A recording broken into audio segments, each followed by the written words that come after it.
Welcome to MSA Care and Use Program for the MSA G1 SCBA. This program is a supplement to, not a substitute for, the documentation that came with your product.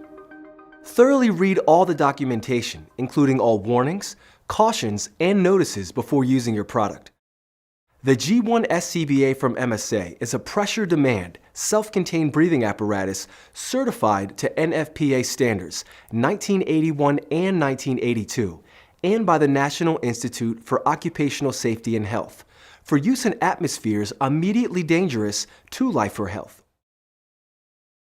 The G1 SCBA consists of the following components: the G1 facepiece, the G1 regulator, also known as a second stage regulator or mask-mounted regulator, the G1 heads-up display or HUD, part of both the facepiece and regulator, the G1 pressure reducer with low pressure warning device, the G1 control module, the G1 power module, the G1 speaker module, cylinder and valve assembly, and G1 carrier and harness assembly.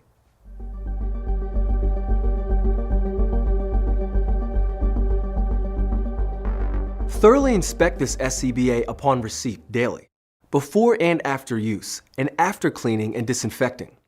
If any part of the SCBA does not pass inspection, do not use the SCBA and return it to an MSA CARE-certified repair technician.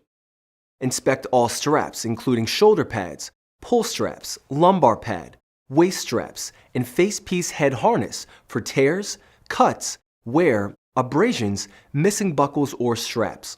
To begin facepiece inspection, check the lens for cracks, scratches, deformation, and color change.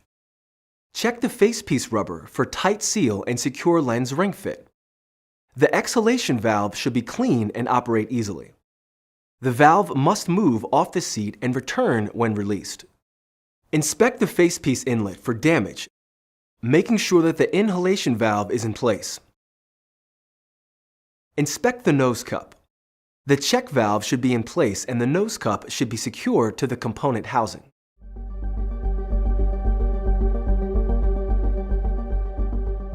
Check that the regulator is free of moisture and debris, especially inside of the regulator and in the microphone ports.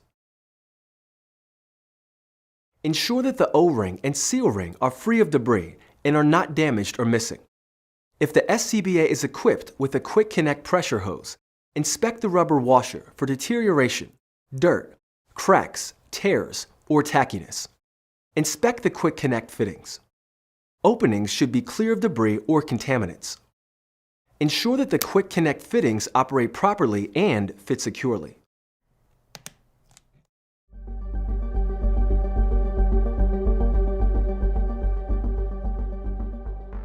To inspect the pressure reducer with a threaded connection, unthread the hand wheel coupling nut from the cylinder valve and inspect the coupling nut for thread damage. Make sure that the O-ring is present and undamaged, and if it is missing or damaged, replace it. To inspect the pressure reducer with a quick connection, turn the quick connect counterclockwise a quarter turn, pull away from the cylinder valve to release, and check the quick connect for damage. Inspect the high pressure relief valve for damage. Make sure that the relief valve label is undamaged and that the relief valve ports do not show. If damage has occurred, remove the SCBA from service and have an MSA CARE-certified repair technician replace the relief valve. Next, reattach the hand wheel to the cylinder valve. If using a threaded connection, the hand wheel coupling nut should be hand tight without using tools. If using a quick connect, push the quick connect coupling onto the adapter. Pull on the quick connect coupling to ensure proper connection. The bell must be properly aligned and screws must be tight. The bell should not be loose and should not rotate. If the bell is loose or can rotate, remove the SCBA from service.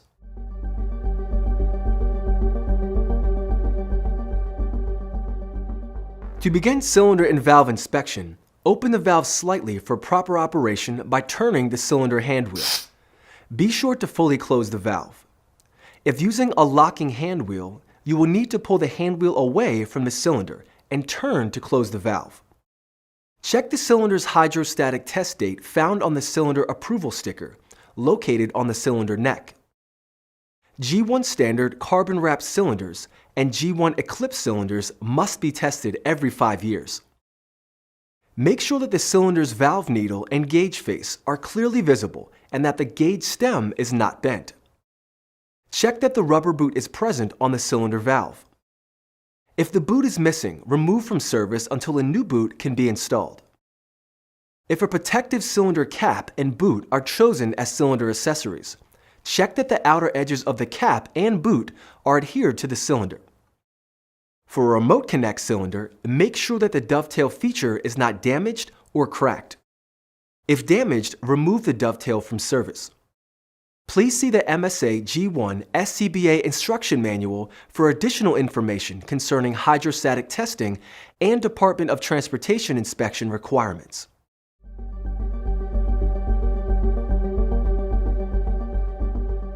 Perform carrier assembly inspection by first operating the cylinder band latch, making sure that it opens and closes properly, and that the cylinder is held securely. The lumbar pad should be securely attached. The power module and pressure reducer must be secured to the backplate by the lower cover. For remote connect cylinders, be sure that the dovetail feature on the lower cover is not damaged or broken.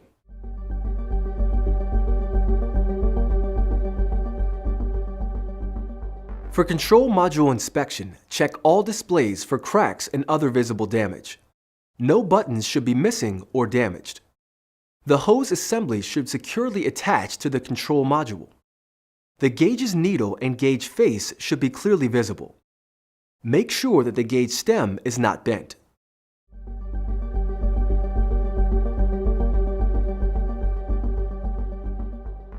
The power module and battery compartment should securely attach to the backplate.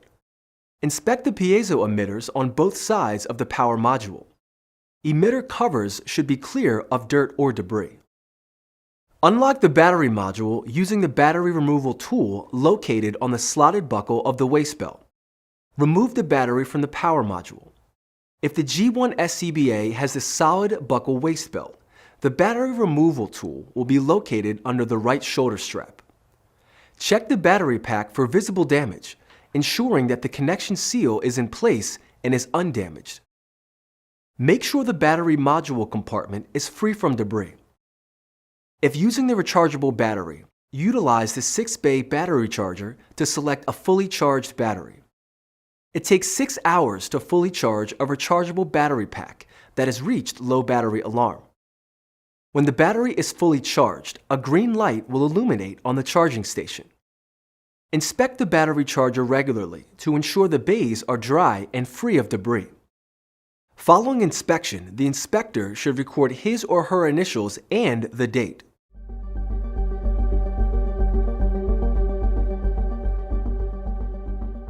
If the SCBA has passed visual inspection, conduct functional tests daily and after each use. If any part of the SCBA does not pass functional testing, don't use the SCBA and return it to an MSA CARE-certified repair technician. Please note that functional checks must be conducted using a full cylinder. Before starting testing, check the cylinder valve pressure gauge to verify that the cylinder is full. Make sure that the regulator and facepiece can hold negative pressure. Close the cylinder valve and purge air from the system using the bypass knob or the regulator purge cover. Hold the facepiece against your face to create a seal. Attach regulator and inhale until the facepiece begins to collapse against the face. Hold your breath for 10 seconds. Negative pressure should be maintained and the facepiece should remain collapsed against your face for the entire 10 seconds. Don't use the SCBA if negative pressure in the facepiece cannot be maintained.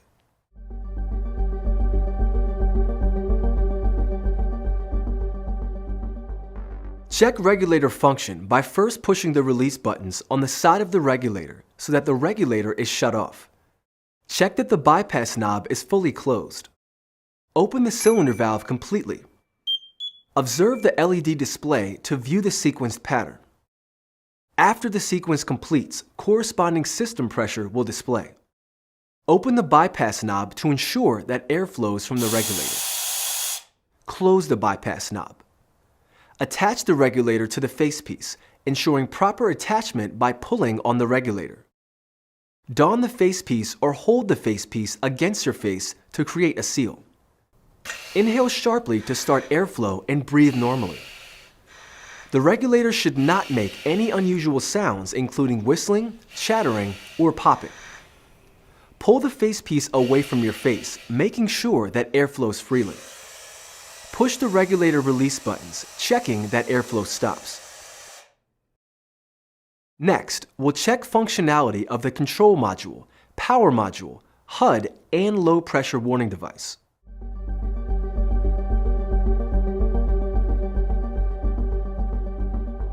The Integrated Personal Alert Safety System, or PAS device, lets users monitor movement through a motion sensor.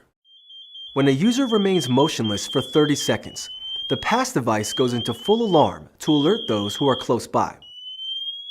The PAS device also monitors cylinder pressure and battery status. For SCBA with integrated PAS, make sure that all lights are visible when performing these checks. Align the control module, regulator, and SCBA as shown here.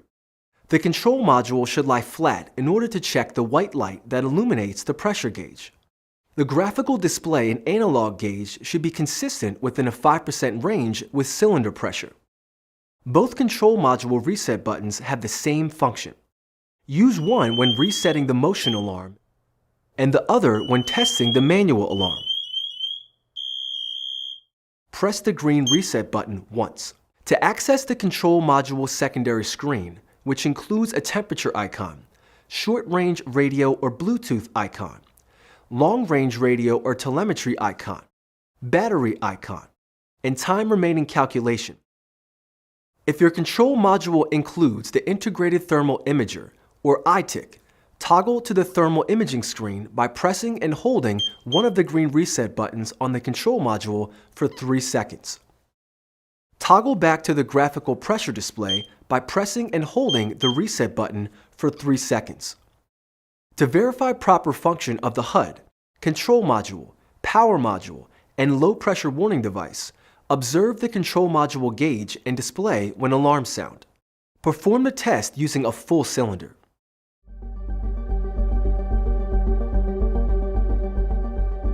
Pressurize the system by opening the cylinder valve and observe the regulator LED starting sequence. Listen for the power module to sound and for the low pressure warning alarm to sound briefly. Buddy lights should flash green. Allow the control module to remain motionless for approximately 18 seconds. Listen for the power module to sound PAS pre-alarm tones. Verify that buddy lights flash red and that the red HUD LED flashes. Shake the control module to reset the alarm before the unit goes to full alarm. Allow the control module to remain motionless for 30 seconds until the full alarm sounds. Listen for the power module to sound the PAS full alarm. Verify that buddy lights flash red and that the HUD displays a red LED. Reset the PAS alarm by pressing the green reset button located on the left side of the control module twice within approximately 1 second. To check PAS alarm manual activation, press and hold the red alarm button on the front of the control module until the alarm activates. Listen for the power module to sound the PAS full alarm tones. Verify that buddy lights flash red and that the HUD displays a red LED. Reset the PAS alarm by pressing the green button located on the right side of the control module twice within 1 second. Disconnect the regulator from the facepiece and close the cylinder valve fully. Slowly open the regulator bypass valve or keep the purge button pressed to bleed off pressure until the control module pressure reading drops below approximately 775 psi for 2216 psi cylinders, approximately 1575 psi for 4500 psi cylinders, and approximately 1925 psi for 5500 psi cylinders. A flashing red HUD LED must display at appropriate pressure. The low pressure warning device should be an alarm. All buddy lights should flash red and the pneumatic light should illuminate. Alarm should continue until air pressure is 200 psi or less. When system pressure falls below 200 psi, turn off the control module by pressing the green reset button 2 times within 1 second. Continue to purge the system until pressure reaches 0. Close the bypass valve or release the purge button. If the low pressure warning device, control module, power module, or HUD does not function properly, the SCBA must be removed from service.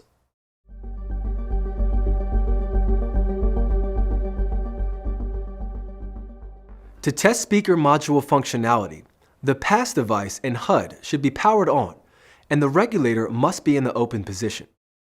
To do so, pressurize the system and attach the regulator to the facepiece. Inhale sharply and begin breathing. Speak into the microphone near the regulator to ensure proper speaker module operation. Press and hold the speaker on-off button until the tone sounds and the unit turns off. The speaker module LED should be off. Press and hold the speaker module on-off button until the tone sounds and the unit turns on.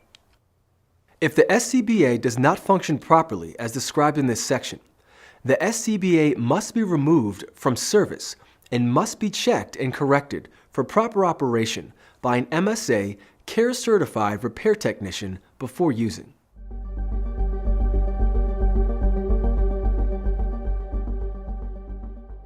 Before donning the SCBA, the unit must pass all visual inspections and functional tests. The cylinder should be fully pressurized and you must check the cylinder connection. The cylinder valve should seat correctly in the dovetail. If using a quick connect, check for a secure connection by pulling on the quick connect coupling. If using a remote connection with a threaded connect, check that the coupling nut is hand tight without tools. Check battery status by pressing and holding the reset button until the battery icon appears. To tag in user information, including optional SCBA configuration selections and Bluetooth radio pairing identification, press and hold both reset buttons until the RFID icon appears. Position the ID tag over the RFID reader on the power module. The RFID reader is on the SCBA backplate on the user's right side. When the reading is complete, the control module will show the ID tag information and emit a beep. Loosen the shoulder straps and then the waist belt straps as far as possible.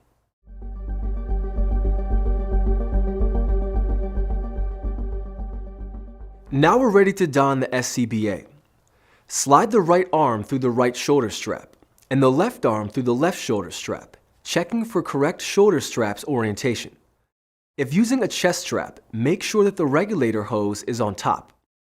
Bend forward slightly, resting the carrier on your back. Fasten the waist belt and pull the waist belt straps forward to tighten for a snug fit. Most SCBA weight should be carried on your hips. Attach the chest strap buckle and tighten if necessary. Stand up straight, then pull down on the shoulder strap pull tabs to tighten straps. Adjust the waist belt if necessary. If using an adjustable lumbar pad, the lumbar pad can be adjusted while wearing the SCBA. First, loosen or release the waist buckle and reach behind to find the lumbar pad. Pull the level towards you and push up or down, depending upon the adjustment needed. Release the tab and pull up or down to ensure that the lumbar pad is locked in. Tuck in the shoulder straps and waist strap ends to lie flat across your body. Grasp the regulator and push the side buttons to release the regulator from the regulator keeper. Be sure that the red bypass knob is fully closed. Reach behind and fully open the cylinder valve. Listen for hissing or popping sounds when pressurizing the system. If they occur, remove the SCBA from service and return it to an MSA CARE-certified repair technician. As system pressure rises from 50 to 200 psi, both visible and audible alerts activate automatically, indicating proper SCBA function. These alerts include a brief sound from the pressure reducer low pressure warning device, a chirp from the power module and speaker module, air pressure LEDs illuminating on the HUD, and buddy lights flashing green on the power and control module. No air should flow from the regulator. Do not use the SCBA if the low pressure warning device fails to alarm, the power module fails to sound, or the buddy or HUD lights fail to illuminate. Ensure that the control module and HUD pressure indicators show a full cylinder. Check the regulator's bypass operation. Do not use the SCBA if the cylinder gauge, control module, and HUD pressure readings are not within 5% of full cylinder pressure. Grasp the red knob and turn it counterclockwise. Listen for airflow and then turn it to the off position. Listen for air leaks and watch the pressure indicators for 10 seconds. Do not use the SCBA if the pressure drops more than 100 psi in 10 seconds. If the pressure reducer warning signal fails to sound or fails to continuously sound down to pressures of 200 psi, or if the control module or HUD fails to light properly.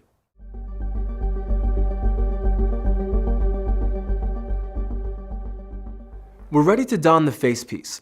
The facepiece is carried using the neck strap in front of the chest or using the shoulder strap clip. The facepiece opening should face you.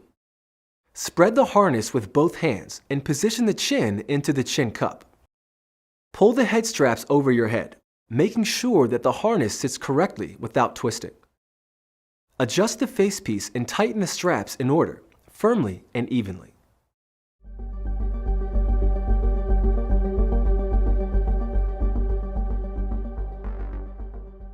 In order to check the facepiece to face seal, perform a leak test before each use.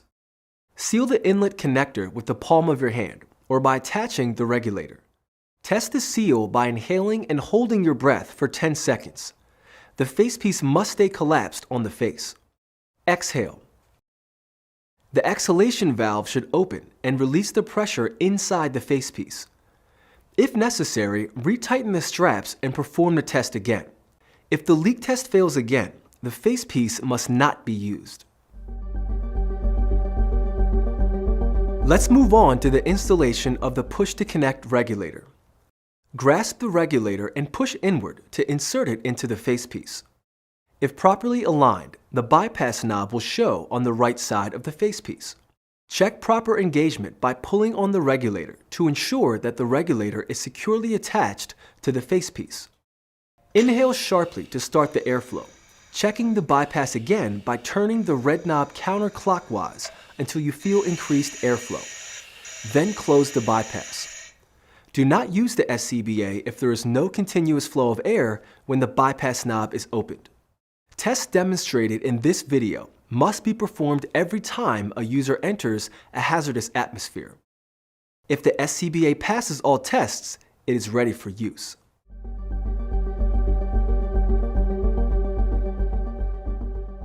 When you're ready to remove the SCBA, grasp the regulator buttons, push the release buttons and pull the regulator out of the facepiece. Fully close the cylinder valve, open the regulator bypass or press the purge button to release system pressure. When pressure falls below 200 psi, turn off the control module by pressing the green reset button twice within 1 second. The HUD and speaker module will automatically shut off within 60 seconds after the control module has been shut off. A red LED will flash until the HUD turns off. Stow the regulator in the regulator keeper when it is not in use. To remove the carrier and harness, press in on the waist belt buckle release button and disconnect the chest strap buckle.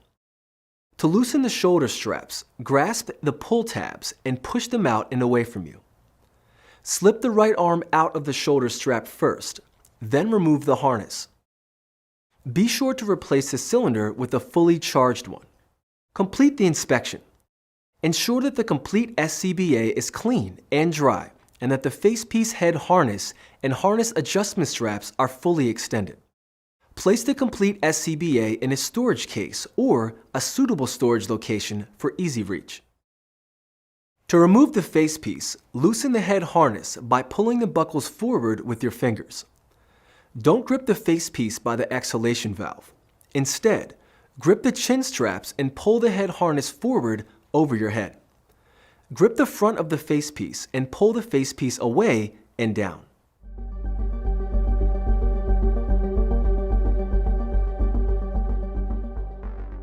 The G1 SCBA comes available with two emergency breathing support options: Remote Quick Fill and Extend Air 2. The Remote Quick Fill system is a high-pressure transfill system that includes an additional UAC fitting. For SCBA with 2216 or 4500 PSI systems, either the RIC UAC fitting or the Remote Quick Fill UAC fitting can be used for the filling and transfilling operations. SCBA with a 5500 PSI operating system will not transfill. Connect the transfill hose to the donor SCBA UAC fitting. Next, connect the opposite end of the transfill hose to the receiver SCBA UAC fitting to begin the transfilling operation. When the receiving SCBA has the desired amount of air, disconnect the transfill hose from the receiving SCBA and donor SCBA. The Extend Air 2 system lets two users connect and share intermediate pressure air as an emergency breathing support system. The Extend Air 2 system includes a manifold, hose assembly, and pouch. To operate the emergency breathing support system, first remove the manifold from the pouch and remove the dust cap. Connect the donor and receiver manifold blocks with a single action using the male and female Quick Connect fittings. To disengage, disconnect the Quick Connect fittings and reinstall the dust caps. The G1 facepiece was designed to be multifunctional on the fire ground, providing additional respiratory solutions including APR, PAPR, and SAR.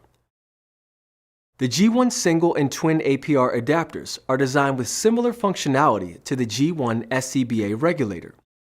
To connect to the G1 facepiece, push to connect. To disengage, push the release button and pull the adapter out of the facepiece.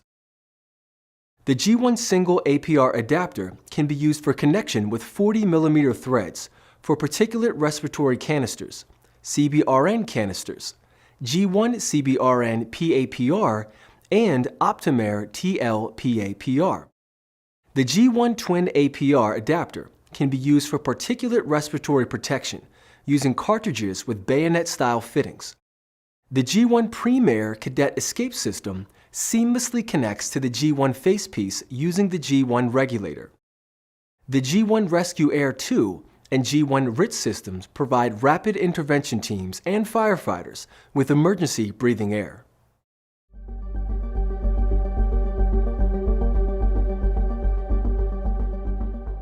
Confidence Plus 2 cleaning solution from MSA is recommended to clean your SCBA, as it cleans, disinfects, and will not deteriorate rubber, plastic, glass, or metal parts.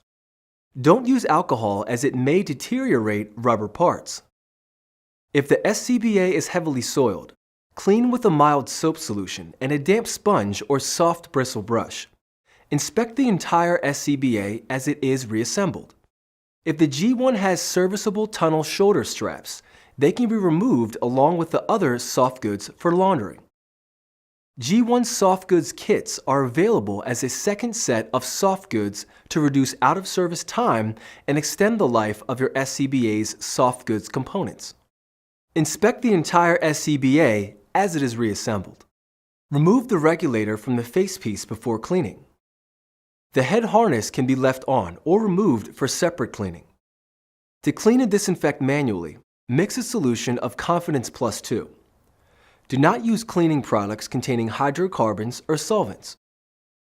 Submerge the facepiece for a minimum of 30 seconds, using a soft brush or sponge for soiled areas. Rinse the facepiece and components in clean, warm, 110° Fahrenheit water, preferably running and draining. Be sure to clean and rinse the pressure demand exhalation valve by pressing in on the stem with the blunt object and flushing it with clean water. Allow the facepiece to air dry. Operate the exhalation valve by hand to be sure it works properly. Also perform a face seal test after every cleaning, disinfection, and maintenance. Additionally, the entire SCBA system, including cylinder and facepiece, can be cleaned in a qualified SCBA washing machine using the G1 washing kit that includes caps and plugs for critical components. For more information, visit www.msafire.com.